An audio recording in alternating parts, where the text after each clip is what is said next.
Good evening, everyone. Today we have a full packer of student games for you today. So it's RV 23, 82% here with Black, a very strong game.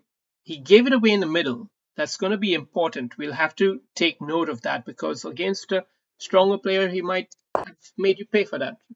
Anyway, let's see. Let's see what happens. We're going to go through each game, and then we're also going to start collecting data. Data is the new oil, or at least that's what they used to say. I don't know what they say nowadays. Anyway, this is a rather soft move, very soft move. Whenever you're playing a move, you have to think about the value of the move in the moment. And in the moment, with the piece development being so little, it's highly unlikely that this will be the move. It might be the good move to play after you've already done some development, maybe. But right now, it's a low odds move. But he has fallen into a blunder here, and honestly, I can't even. Oh, yeah, you just take it, and then you take this back. Wow. And he sees it. Great eyesight there, great tactical eye. I have to commend thee for the tactical eye that you had there. I wonder how quickly you played that move. I'm gonna have a look. So 13 minutes and 9 seconds, and he took about a minute. That's fair. That's fair. That's fair.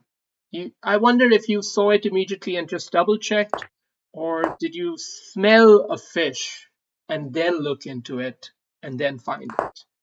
It's important to know that because most tactics are missed because you didn't even smell something was rotten.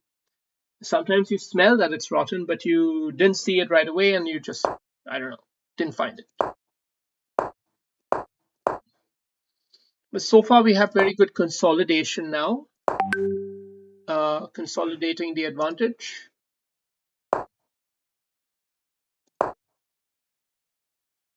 Okay, so that knight is a little bit of a tricky piece. That's why I'm not so sure I would be in favor of such a move, but the computer didn't mind it. Personally, what would I do here?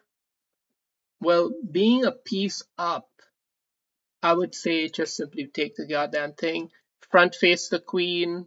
If he moves back, then tempo with the bishop, play it like that, keep it simple.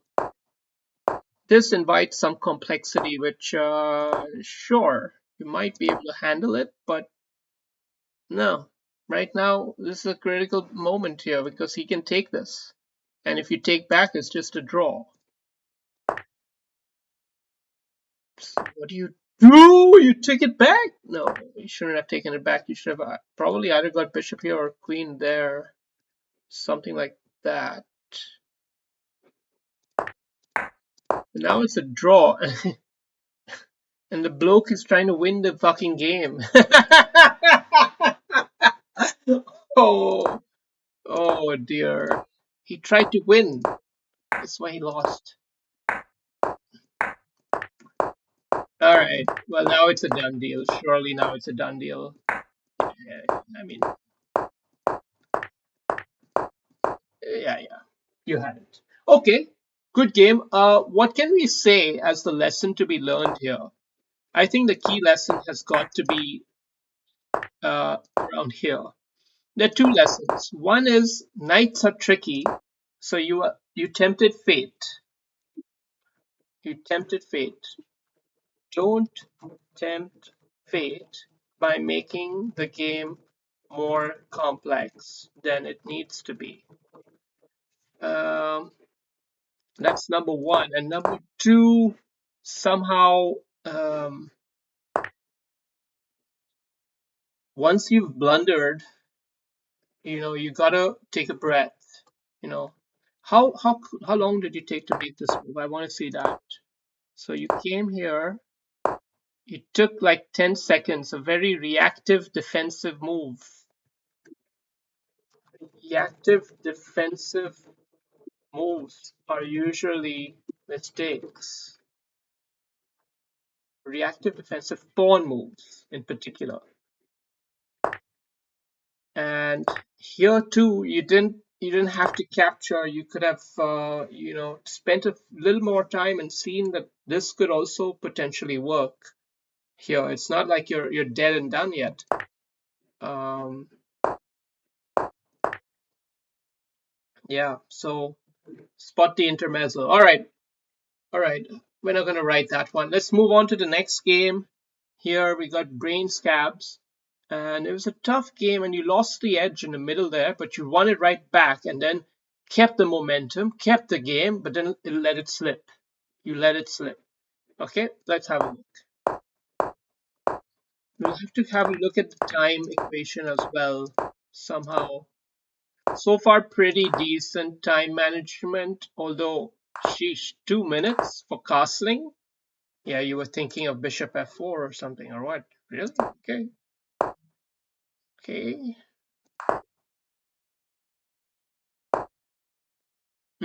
This is the tough move, right? C3, it's a somewhat low value move, right? It's somewhat low value because what is it achieving? It's just strengthening this, which you're already defending with queen and knight. So it's a low value move. Something like bishop here is probably better, but what is computer like? Computer like that you just capture it, force the queen into the game, and then I don't know. And then what? Let's just have a look. It doesn't even give some good recommendations, but yeah, whatever. Okay, so b6 played an a4, and the immediate response.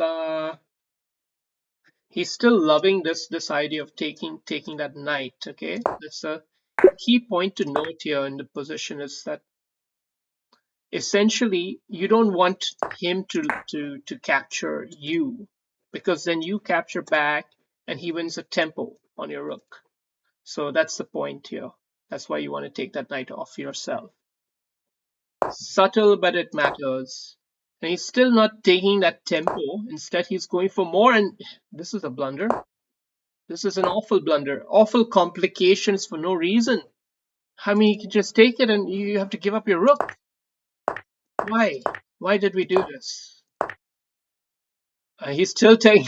You're tilting, bro.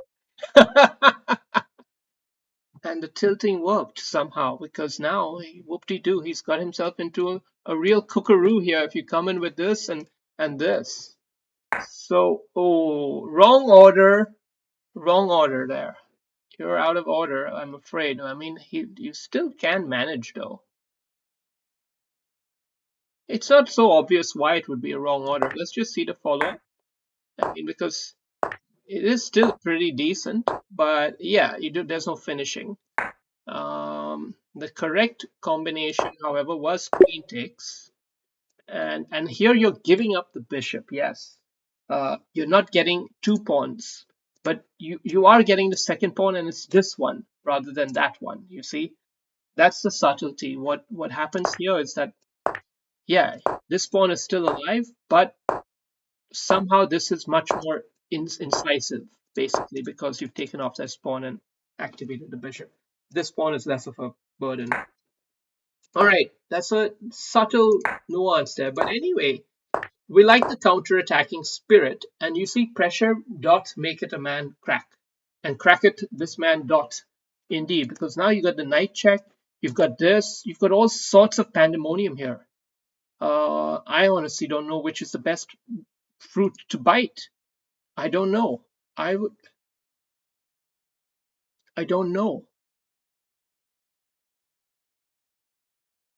I personally like taking this pawn, I think, but I'm not sure. Yeah.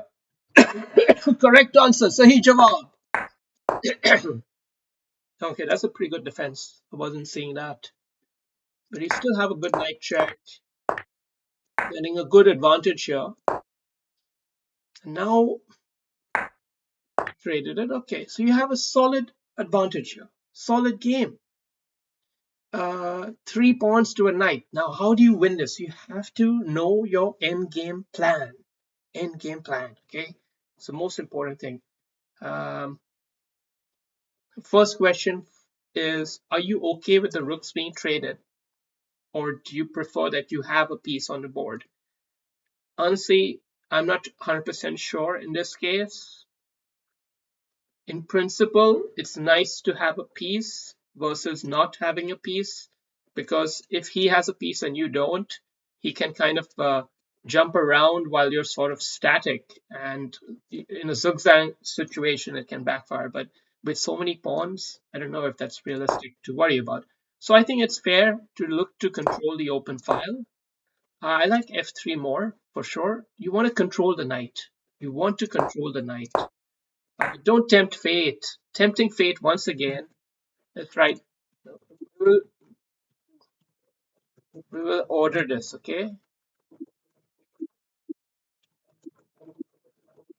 Tempting fate. Could it be?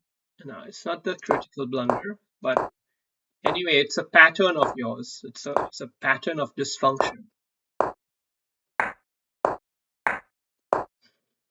Slightly overstretching here, keeping it. Oh, he got a good fork on you, and this is now busted, unfortunately. It's still difficult, and White can definitely put up a good fight here, but it's a rotten position, unfortunately. Yeah, it's just one move too soon. Yeah.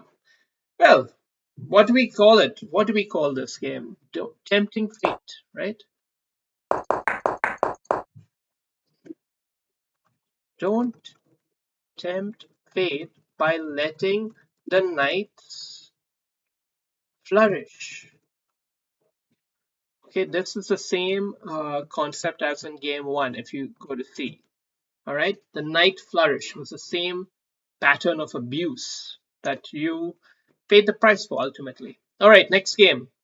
RBV versus Santiago. Santiago was a substandard Marine, and you showed him that well and truly by executing a code red made in one. Nice. Let's have a look at this. Oh, wow, what an opening. This is such an elegant opening. I'm pretty impressed so far. Quality opening. Good space advantage. I like this. But B4 here, right? Surely B4 here. Yeah, just crush that space advantage. Don't let him. What are you doing? What is he doing? Whoa, complicated game. I mean, like if you can just take it. It's not like your queen's hanging. So, but you didn't see that either. Hmm. Okay. Well, tactical blunders happen. All right. Tactical eye stuff that will come with training. You're doing relatively well in that. I don't want to break your confidence by pointing out your tactical folly. That's not really the key thing which I look for in a budding student, because we all do the same thing, man. Me too. But what I don't like is repeat patterns, repeat errors. Sachin never made the same mistake multiple times. He learned from his mistakes, right? That's all it takes to get better. That's all it takes. So now I've pointed out to you your one key folly, which is this bloody night flourishing that you allow. Okay? You seem to enjoy it, actually. And this seems to be like a straightforward position. Again, you're letting a knight live. Okay, maybe not. Yeah, it's clear cut win. I don't know if there's anything to learn here. Ah, game three, we'll give a pass, maybe. How do we say? Okay, let's actually pay attention to this. Because let's look at the clock. Let's look at the clock. 13 minutes.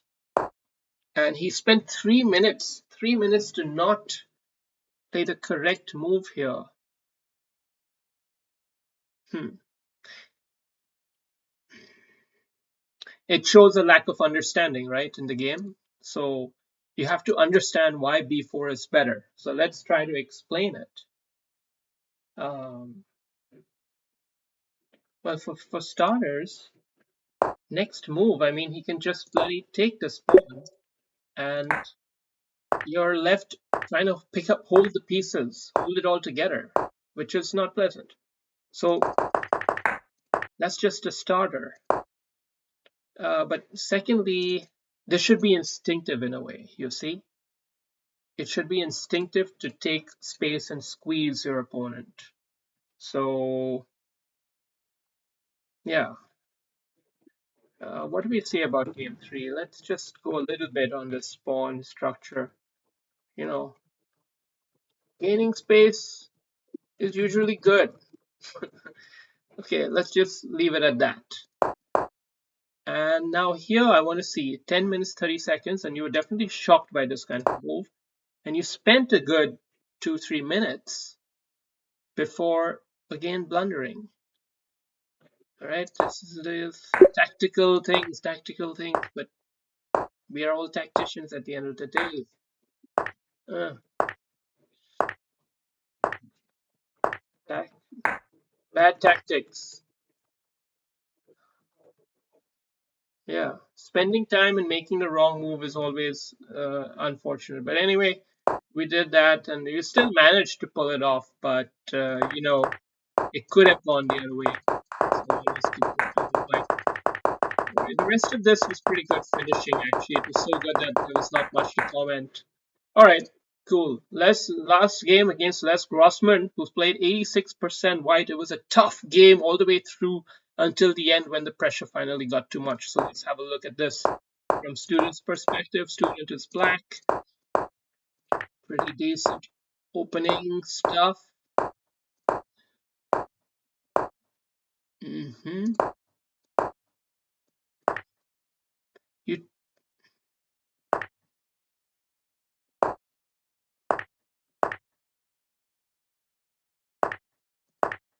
interesting, interesting game. Whatever we've reached here, somehow it's interesting. Um, how do we analyze this kind of position? I think taking the open file sounds reasonable. Bishop here also, perhaps, but do you have to know what you're going to do when the rook comes here. I suppose you want him to come there so that you can kind of choke him in. Okay, so he obviously doesn't want to be choked in, and he's telegraphing his intentions, perhaps, which is to try to get this rook somehow mobilized on the second rank by moving these two pawns ahead somehow. But so yeah, I don't like this move h5 so much because you see the rook does have pretty good action here. So, but in a way, I get it. I get it. You're trying to stop him from playing that move ahead. You, but that may not have been his first intention anyway. It might have been this. Okay, let's not discredit it too much. I think he is a5 though. A5 is the kind of move you really want to make here. Okay, you have to see this kind of pawn breaks. Your pawn breaks are bad. You don't know the pawn structure. You have pawn structure weaknesses, don't you? Isn't that fair to say that?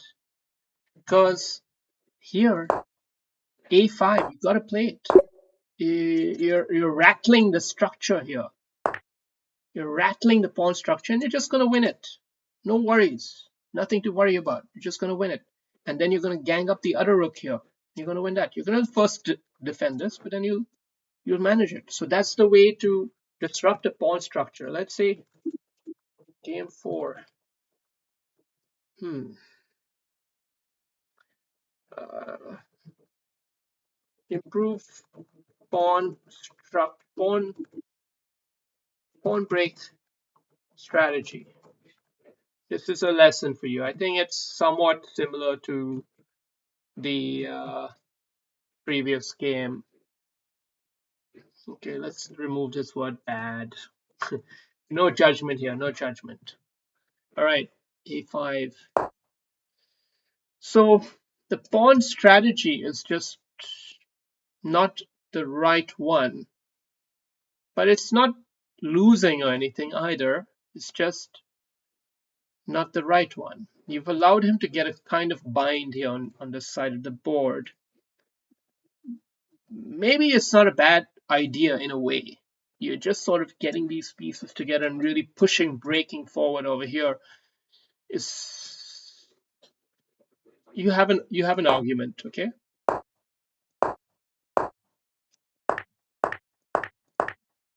It's just ultimately, if you go to C, it's not a great argument because he's starting to get some momentum on you here. What became your push became his target, and that's why I was not a fan of moving that H pawn. Now the knight getting very good activity, and yeah, you can feel this. The choke is starting to come in. You can feel it, and mm, how do you handle this here? Now this is tricky. Okay, pretty smooth. You're handling it well. I mean, you are in the lead here. What would you say to maybe taking this? I would take it and take the advantage here this way. The only problem is, yeah, I would definitely take it and take the advantage. The only problem is you don't want his white rook to come in here and win this pawn. Then you're fucked. So that's the only thing you got to watch out for. Knight. You kept the knight on the board. I'm gonna say it again. Okay, maybe this time you'll learn. You tempted fate by keeping that knight alive. And your rook, oh, your mate in one. You didn't see it, but your mate in one. Yeah. All right. Cool. Hope you all enjoyed the games. Catch you later.